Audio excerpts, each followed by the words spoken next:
Salve a tutti amici di Comics Reporter Fumetto Mania, oggi abbiamo un ospite veramente molto apprezzato in Italia, si tratta dell'artista Kelley Jones, famoso per il suo tratto peculiare e veramente distinto dal resto degli altri artisti, molto gotico, molto horror, lo ricordiamo per i suoi lavori su Sandman, su Batman, su Deadman, su Alien, Nightfall, The Hammer, eccetera eccetera, veramente molto apprezzato dal pubblico italiano. Welcome Kelley! Thank you. Ok, allora cominciamo con la prima domanda. La prima domanda appunto riguarda il tuo stile horror, l'horror, le atmosfere gotiche sembrano essere la tua cifra stilistica preferita. Come mai questa scelta?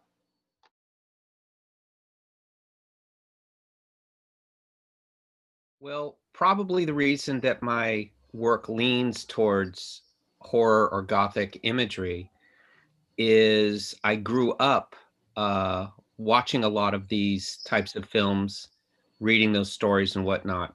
And I was personally always pretty afraid of that kind of material myself. So my fascination with it was more out of a curiosity and a fear. And I didn't have a love of violence, but I enjoyed the atmosphere of those kind of worlds, those kind of stories.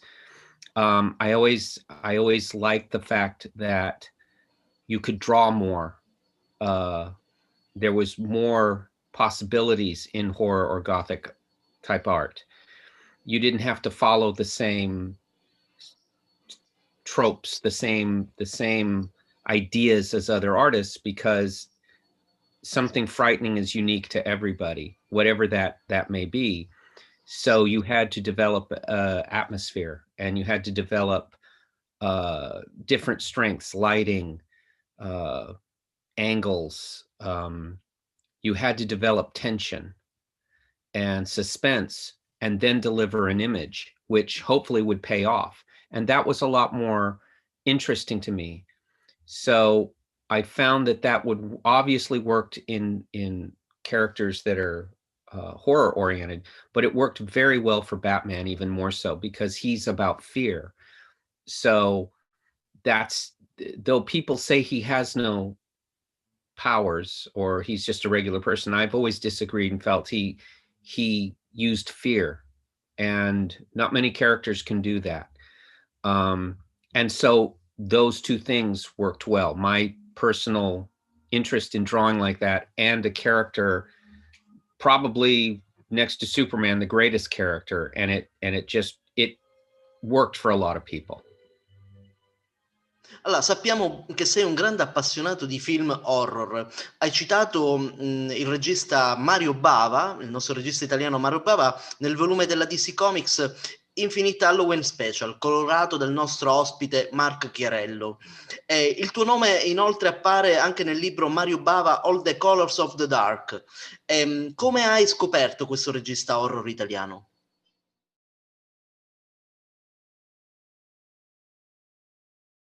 Well, when I was a young boy, they would run old horror films on Friday nights. And I went to, a friend of mine had a big birthday party sleepover. And on that particular night, they ran Black Sabbath by Mario Bava. And it was on about 11:30, 12 o'clock at night. And it quit being a birthday party for me. And when all the other kids fell asleep, I stayed awake all night waiting for that woman to come down the hall. And as always, with something really frightened me, I didn't want to see it again, but I had to see it again. And I didn't know who he was. I just knew that he was brilliant, or that movie was brilliant. And so it was a few years later, a friend of mine was talking about a great movie in black and white called Black Sunday. And it wasn't on a videotape, but he actually had a projector, and he had bought like 20 minutes of this movie. And I watched it there, and I couldn't believe how good it was. And I was still very young, but it terrified me, just not even knowing the story.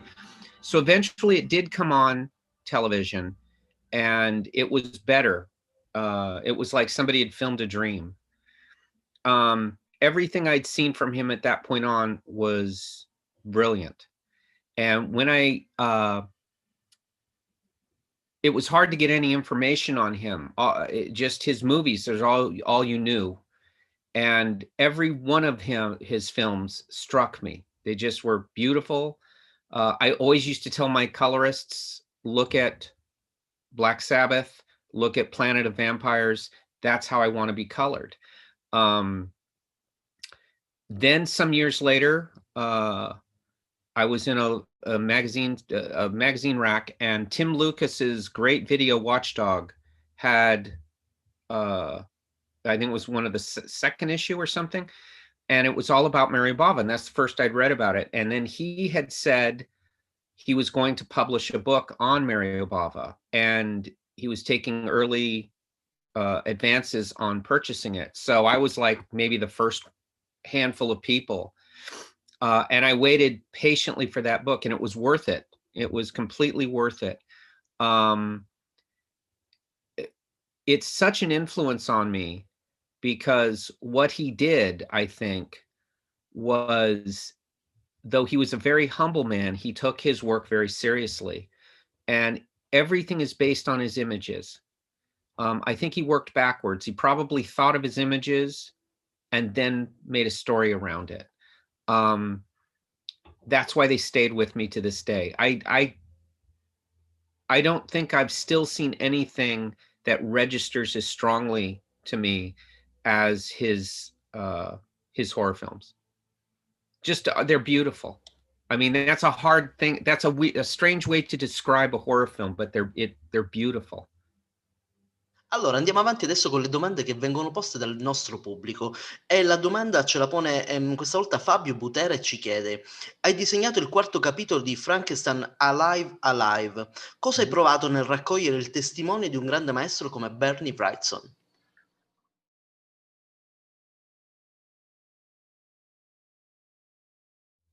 Bernie was the first artist I, as a child, learned, much like Mario Bava. I'd read his work. It was a copy of Swamp Thing was in amongst all the regular normal comic books. And I didn't believe horror and comics went together for some reason, but I was only a 10-year-old child. And I didn't like it at first, and I loved it. About 2 hours later, I went back and read it, and I loved it. And he's the first artist I went back to see who drew what, who wrote what. I never looked at that before. I just looked at the characters. And from that point on, he became like an artistic father to me. I didn't want to, not so much to draw comics, just drawing. I loved to draw. I loved his sensibilities. He drew horror, not in a gory, horrible way. He drew it in a romantic way. There was a beauty to it, a lushness to it, and he was utterly unique in how he presented that. So through all the years, he had always been kind of the artistic star I would steer by. And so when I got to meet him and know him, his generosity of spirit was such that he would put you at ease. He's a master's master. And we got to know each other. We had a lot of similarities beyond our enjoyment and what we liked in art to do. And he enjoyed watching cooking shows, for example. So did I. There's a lot of similar things we enjoyed that were not anything to do with art. So we got to know each other that way. We were terrified of horror films, but we had to watch them. He never got over that, and I never did either. So we would laugh a lot about that. And so when he had gotten a hold of me, Steve Niles, the writer, got a hold of me, and his publisher got a hold of me, I was not sure I wanted to do this, only because I don't think you can follow him. I didn't know this. I knew he was ill. I didn't know the severity of his illness. And so when they told me that he was simply retiring and not doing it anymore, and They really, really wanted this done. Once I knew that was the way it was going to be, then I said, okay. The only thing I asked was for any materials, how far he had gotten and whatnot. And Bernie very kindly sent me everything so I could see how he worked. So it wasn't just looking at his images. I learned how he laid down lines. I learned how he composed his pieces. Because a lot of the work for the Frankenstein, the 4th issue of Frankenstein, was in thumbnail form and small sketches and notes as to what he intended himself to do. When he passed away, it became very hard. I knew I had to do it because it would be the last thing published, and there is a lot of him in that. There's some pages he had done. All the layouts are his. All the ideas are his. Everything I did was trying to replicate his style, not mine. I wanted to be nothing more than the conduit for his final art to come out. And it was tough. That was the hardest thing I've ever done. Beyond just trying to do something worthy of him, to physically hold his work and his notes, knowing he was gone, it's still hard for me to look at that, because that was a long couple of months working on that. Every day was like going through his death again. But it was important that it came out. It was important that it was his final piece.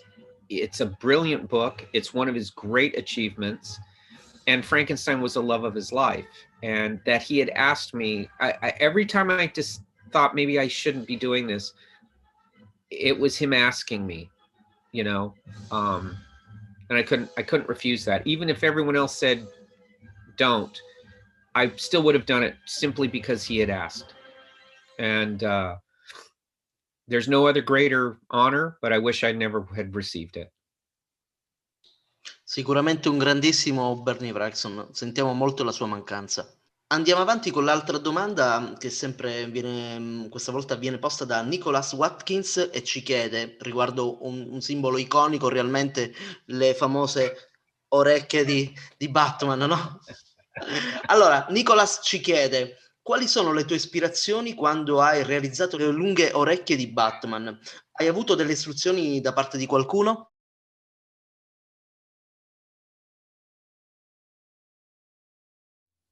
The reason I never thought of it as being a big deal, but it has become a big deal. The ears and the cape and whatnot. I'd seen other artists kind of do that. Marshall Rogers and Bernie Wrightson and a few others.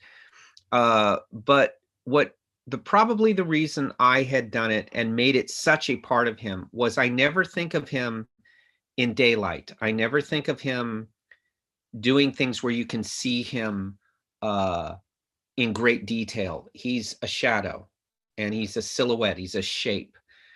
And that's how he is to 99.99% of us. We don't look at him in detail. We see him as a demonic thing. We don't know if he's a good guy and we don't know if he's a bad guy. That's how I approached him.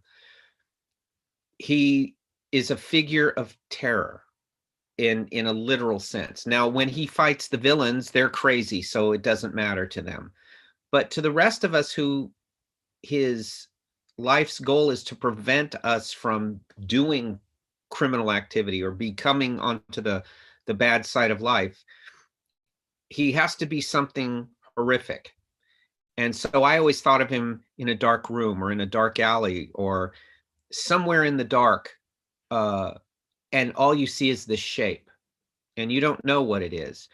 I try not to think of the details and the realism of something because that removes him from his mythology and it removes him from his mystery. And if I know how many laces are in his boots or how he hitches his belt, then he becomes like me. And I'm not a scary person, but he is. And so I tend to think that his cape is big so he can hide his physicality. He can move within it. His ears are long, so he makes a scary shape, makes a scary shadow. It works only if I draw the rest of it like that. So that's why I always asked never to have him on spaceships or have him in a, in a sunlit situation. He's in the fog and in the dark, like, a force for good, like a good Jack the Ripper to me. And that's where it came from. Benissimo, andiamo avanti. Questa volta la domanda la facciamo noi di Comics Reporter. Allora, Kelley, sei stato ospite del Like Como Comic Art Festival nel 2019. Qual è in generale il tuo rapporto con l'Italia e se puoi raccontarci quell'esperienza?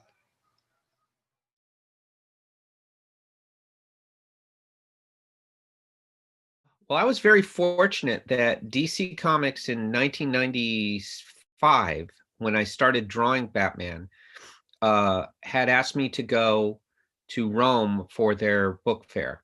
And I have always loved Italy, just in what I read historically, just the culture.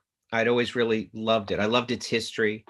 I loved, like I said, the culture and the people.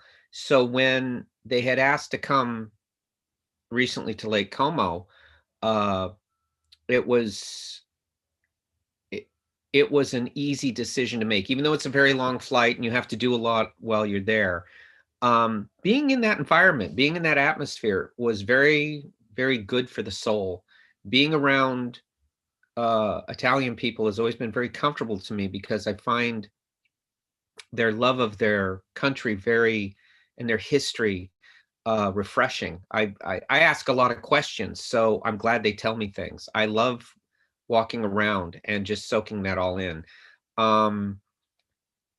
That you can be somewhere that goes back so far in time and so much has happened. Where I come from, it's 100 years old where I live, and that's nothing. That's absolutely nothing. It's all new in relative terms. So being kind of romantic at heart, it's wonderful to be in a place where the new church was only built 500 years ago. That's completely different to anything in America. There's nothing like that. So when you walk around, you walk with a lot of ghosts, and it's good. I enjoy it a lot. I would go back in a second. And in fact, I plan to just for the pure enjoyment of it, with no schedule or nothing, just to go do that. I mean, it's very rare that you travel that far and it's all that way and you feel at home. Much of Italy that I've been to, much of it looks very, very close to Northern California, especially the coastal areas. And maybe that's why a lot of Italian immigrants came to Northern California. I don't know, maybe that's it. But if you didn't know you were in Italy, you would think you were in the north coast of California. It's very strange. It's just there's castles and aqueducts and Roman ruins where you are, and there's cattle ranches and old barns, and that's about it here. Parlaci per favore, Kelley, dei tuoi progetti presenti futuri, se non sono confidenziali.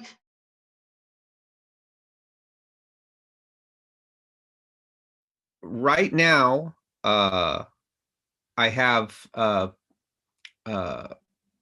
potentially, right now we're in discussions of doing another Batman project for DC. And that just really depends on some details on how things would go, how things would be, but it's interesting to me. And the other one is which I can't go into too much detail, but I can say I would be working with Matt Wagner, who would be writing it, and it would be a horror, magnificent horror story, horror epic, actually, written by Matt Wagner, and I would be drawing it in a very, very nice format. That is something I'm doing right now, or just getting started with right now. So as far as those things going, that and I'm doing designing some monsters for the next Star Wars. So a lot of stuff like that going on. I don't know if I can show anything because they're all still in production, but that's pretty much what I have going on right now. Perfetto. Kelley, ti ringraziamo. Veramente sei stato molto gentile a rispondere alle nostre domande. Da parte di Comics Reporter Fumettomania. Alla prossima, Kelley. Ciao. Grazie. Thank you very, very much. I'm very honored to have you guys feel that anything I have to say is of interest, but I'm grateful for that. And thank you very much for having me. I appreciate it. It was a lot of fun. Thank you. Thank you very much. Grazie, grazie. Thank you. Bye-bye.